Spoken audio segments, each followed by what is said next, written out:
Assalamualaikum warahmatullahi wabarakatuh. Halo semuanya, perkenalkan nama saya Gita Maulida Salsabila, NIM 1120042 dari kelas HKIB.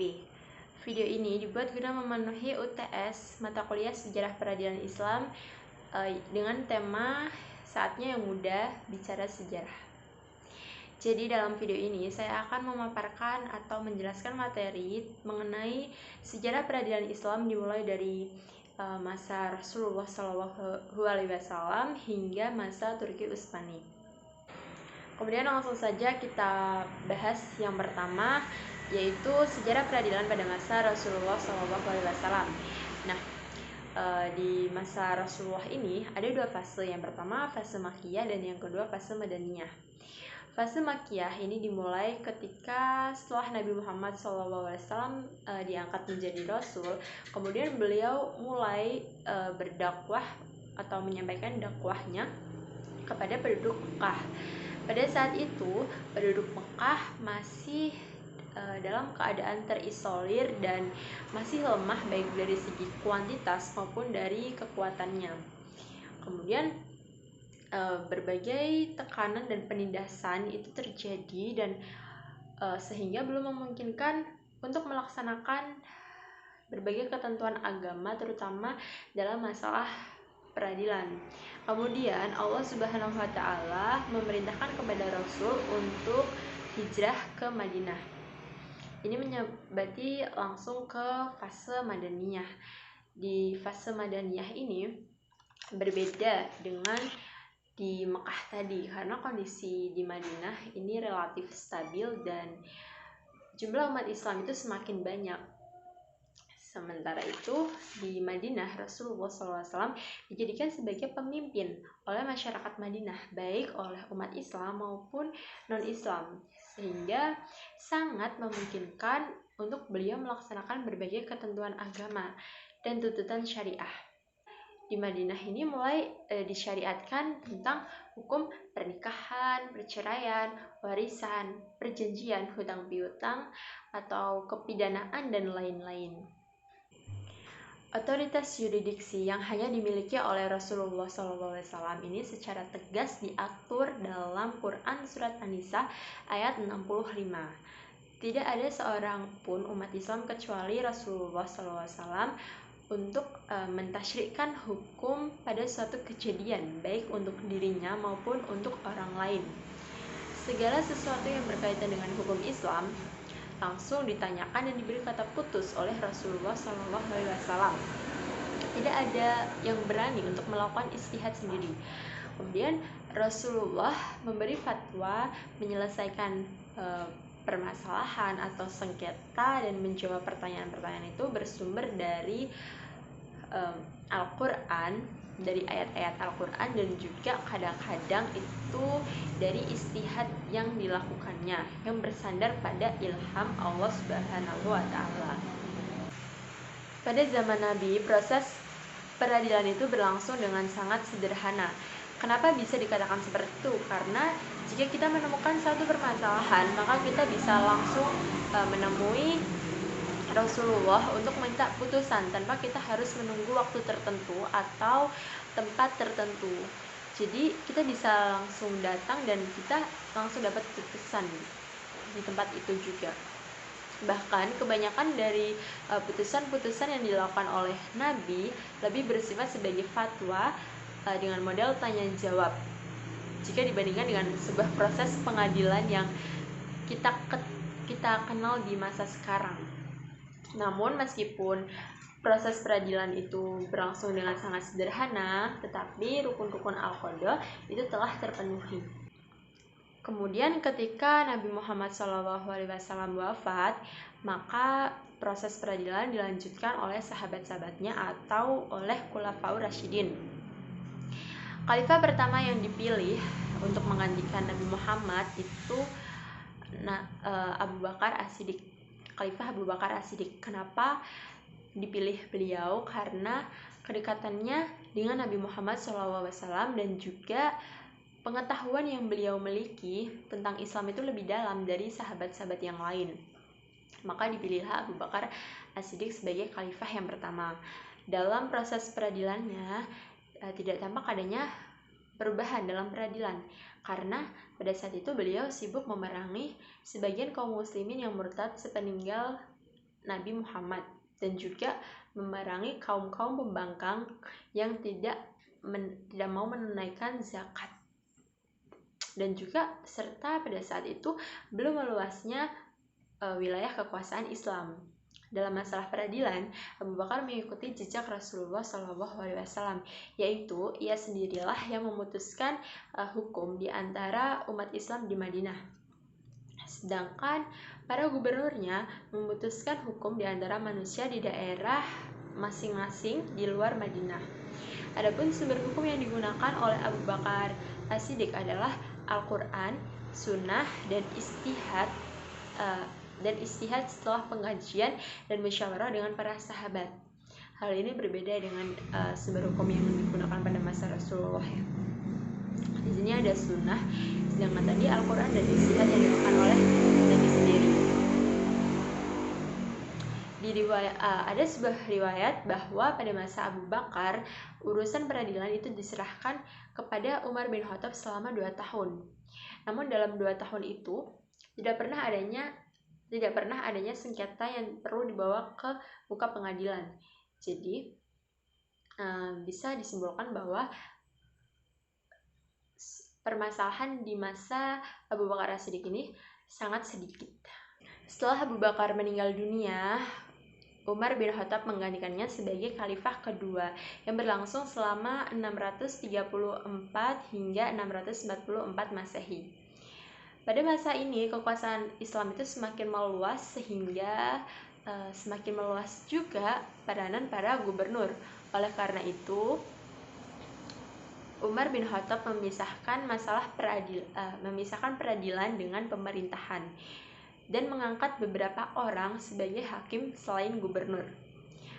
Umar mengangkat Abu Darda sebagai hakim di Madinah, Syur'ai sebagai hakim di Basrah, dan Abu Musa al-Asy'ari sebagai hakim di Kufah.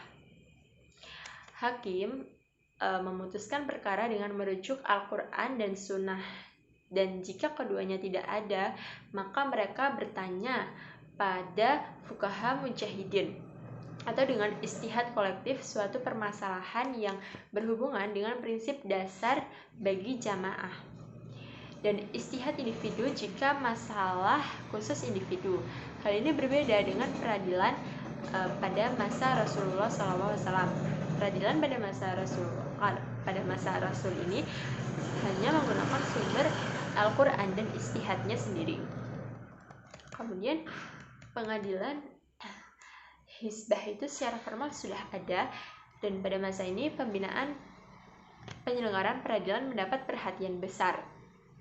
Salah satu bentuk pembinaannya yaitu adanya sebuah surat yang memuat beberapa petunjuk Umar kepada salah seorang qadhinya, yaitu Abu Musa al-Asy'ari, dalam menyelenggarakan tugas peradilan. Petunjuk tersebut dikenal dengan Risalatul Qadha Umar bin Khattab, yang hingga sekarang pun masih dipandang sebagai prinsip-prinsip penyelenggaraan kekuasaan peradilan. Pada waktu Umar meninggal dunia, maka terpilihlah Utsman bin Affan untuk menjadi khalifah yang ketiga dari Khulafaur Rasyidin. Pada masa pemerintahannya, di dalam menghadapi suatu perkara, beliau mengikuti jejak yang ditempuh oleh khalifah sebelumnya. Pada masa Utsman, peradilan dilaksanakan dalam suatu gedung tertentu. Jadi sudah ada gedung pada masa ini. Khalifah Utsman mengikuti langkah yang ditempuh oleh Khalifah Umar dalam hal-hal pemilihan qadhi, dan begitu pula beliau selalu menyandarkan keputusannya pada Al-Quran dan Sunnah. Bila tidak ditemukan dalam Al-Quran dan Sunnah, maka beliau mengadakan musyawarah dengan sahabat-sahabatnya untuk menetapkan suatu hukum. Kemudian Utsman bin Affan memberikan surat khusus kepada qadhi di daerah agar mereka selalu berlaku adil agar terciptanya kebenaran. Demikian pula pada masa pemerintahan Khalifah Ali bin Abi Thalib. Beliau mengikuti langkah yang telah dijalankan oleh para khalifah sebelumnya, dan beliau juga selalu memberikan pesan terhadap qadhi-qadhi yang bertugas agar mereka menjalankan tugasnya berdasarkan dengan keadilan dan kasih sayang terhadap masyarakat. Ali menetapkan hukum di antara manusia selama di Madinah. Ketika keluar di Basrah, dia mengangkat Abdullah bin Abbas sebagai gantinya di Madinah dan mengangkat Abul Aswad ad-Du'ali dalam masalah pemerintahan di Basrah dan sekaligus dalam peradilan. Selain itu, ad-Du'ali juga diperintahkan untuk menyusun kitab tentang dasar-dasar ilmu nahwu. Ali juga sangat memperhatikan para gubernur dan para hakim dengan bimbingan dan pengarahan. Dengan berakhirnya kepemimpinan Ali bin Abi Thalib, maka era pemerintahan Islam dari Khulafaur Rasyidin berubah menjadi era kedinastian yang diawali dengan pemerintahan dinasti Umayyah dengan pemimpin pertamanya yaitu Muawiyah bin Abi Sufyan.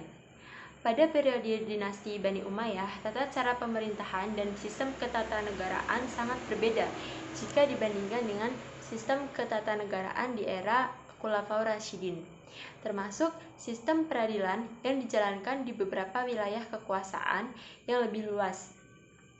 Pada masa dinasti Bani Umayyah, pusat pemerintahan dipindahkan dari Madinah ke Damaskus. Kemudian setelah itu dimulailah era baru dalam sejarah hukum Islam. Pada masanya, jabatan khusus seorang hakim atau qadhi itu mulai berkembang menjadi profesi tersendiri. Qadhi adalah seorang spesialis di bidangnya. Seorang qadhi merupakan figur yang berlaku adil dan mampu beristihad, dan sebagai sumber referensinya adalah Al-Quran, hadis, dan ijma sahabat. Kewenangan qadhi atau hakim dibatasi hanya untuk memutus perkara dalam urusan khusus, sedangkan yang berhak menjalankan keputusan hakim adalah penguasa sendiri atau wakilnya dengan instruksi. Lembaga peradilan pada masa Umayyah itu bersifat independen. Kemudian para penguasa tidak mencampuri urusan peradilan, dan peradilan juga bebas untuk memutuskan dengan seadil-adilnya. Terdapat 3 lembaga peradilan dalam masa ini, yaitu Wilayat Al-Mazalim, kemudian Wilayat Al-Hizbah, dan Al-Qadha yang memiliki kewenangan dan tugas masing-masing dalam penyelesaian suatu perkara. Pada masa dinasti Umayyah ini mulai ada pencatat perkara atau panitera, serta pertama kali dilakukan pembukuan putusan hakim. Selanjutnya berganti kepada sejarah Bani Abbasiyah. Setelah kekuasaan Umayyah berakhir, kendali kekuasaan Islam dipegang oleh dinasti Abbasiyah. Fase ini ditandai dengan perkembangan ilmu pengetahuan. Dalam sejarah Islam, fase ini itu dikenal dengan sebagai zaman keemasan. Pemerintahan Abbasiyah berlangsung selama 524 tahun. Pada masa Bani Abbasiyah, hukum Islam itu mengalami perkembangan yang begitu hebat. Keberadaan peradilan pada masa ini sesungguhnya hanya meneruskan tradisi dan kebijakan hukum yang telah dijalankan oleh dinasti sebelumnya, yaitu masa kekuasaan Umayyah. Seperti tetap dilestarikannya Badan Hukum Nazar, Al-Mazalim, dan Lembaga Hizbah. Sebagaimana Umayyah yang melebarkan kekuasaannya ke berbagai penjuru kawasan, Abbasiyah juga memperluas kekuasaannya dan sekaligus membentuk pemerintah daerah di berbagai tempat. Masa dinasti Abbasiyah, kekuasaan yudikatif makin disempurnakan. Badan peradilan juga mulai berkembang menjadi lembaga yang mandiri. Dalam menangani perkara, masing-masing hakim tidak terpengaruh oleh sikap atau kebijaksanaan politik penguasa negara. Mengingat hakim itu memiliki kebebasan dalam memutus perkara. Selain itu, di zaman dinasti Abbasiyah, kekuasaan yudikatif itu semakin lengkap. Kemudian perkembangannya mencapai puncak kesempurnaan itu pada masa pemerintahan Harun al-Rasyid, saat dia mengangkat Yakub bin Ibrahim al-Ansori yang lebih terkenal dengan Abu Yusuf sebagai kepala dari seluruh hakim, yang dinamakannya Qadhi al-Qudah atau Hakim Agung.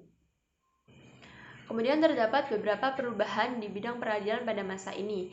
Yang pertama itu dibentuknya lembaga Qadli Al-Qudat atau Mahkamah Agung yang merupakan instansi tertinggi dalam peradilan. Kemudian yang kedua, pengaturan tempat persidangan untuk mahkamah. Kemudian yang ketiga, luasnya wewenang hakim. Dan keempat, penyebaran hakim di beberapa wilayah. Kemudian berlanjut pada peradilan pada masa Turki Utsmani. Turki Utsmani muncul setelah hancurnya kerajaan Bani Abbasiyah. Lembaga peradilan pada masa Turki Utsmani dibagi menjadi 3 periode. Ada masa sebelum Tanzimat, kemudian masa Tanzimat, dan juga masa setelah Tanzimat. Yang pertama, masa sebelum Tanzimat. Di masa sebelum Tanzimat ini ada 4 bentuk peradilan, yaitu mahkamah biasa atau rendah, kemudian 2 mahkamah banding, 3 mahkamah tinggi, dan 4 mahkamah agung. Pelaksanaan peradilan di masa ini tidak maksimal karena intervensi pemerintah sangat kuat. Bahkan sistem peradilan itu dikuasai oleh pejabat pemerintah, dan sehingga belum tampak pemisahan antara urusan agama dan pemerintahan. Kemudian yang kedua itu masa Tanzimat. Nah, di akhir pemerintahan Turki Utsmani, persoalan peradilan itu semakin pelik. Sumber hukum yang dipegang tidak hanya terbatas pada syariat Islam, tetapi diambil dari hukum Barat atau Eropa, yang diakibatkan adanya penetrasi Eropa terhadap dunia Islam, sehingga memunculkan sumber hukum yang saling berbeda pula. Ada 2 peradilan di masa ini, yaitu peradilan perdata dan peradilan agama. Kemudian yang ketiga itu setelah Tanzimat atau pasca Tanzimat. Nah, di masa setelah Tanzimat ini, Mahkamah Al-Tawaif atau Qadha Al-Milli itu peradilan suatu kelompok atau agama. Sumbernya dari agama masing-masing. Kemudian yang kedua, Qadha Al-Qansuli atau peradilan untuk warga negara asing dengan sumber undang-undang orang asing tersebut. Kemudian yang ketiga, Qadha Mahkamah Pidana. Ini bersumber dari undang-undang Eropa. Yang keempat, Qadha Mahkamah Al-Hukuk. Ini mengadili perkara perdata. Dan yang keempat, Majelis Al-Syarif. Ini mengadili perkara umat Islam, khusus masalah keluarga. Sumbernya fikih Islam. Materi tentang Turki Utsmani tadi menjadi pembahasan terakhir dalam video ini, dan sebagai penutup saya ingin menyampaikan harapan saya khususnya kepada generasi muda saat ini agar kita bisa memanfaatkan sejarah sebagai pelajaran yang bisa kita tarik ke masa sekarang untuk mempersiapkan atau untuk menciptakan masa depan yang lebih baik lagi. Itu saja yang dapat saya sampaikan, kurang lebihnya mohon maaf. Terima kasih. Wassalamualaikum warahmatullahi wabarakatuh.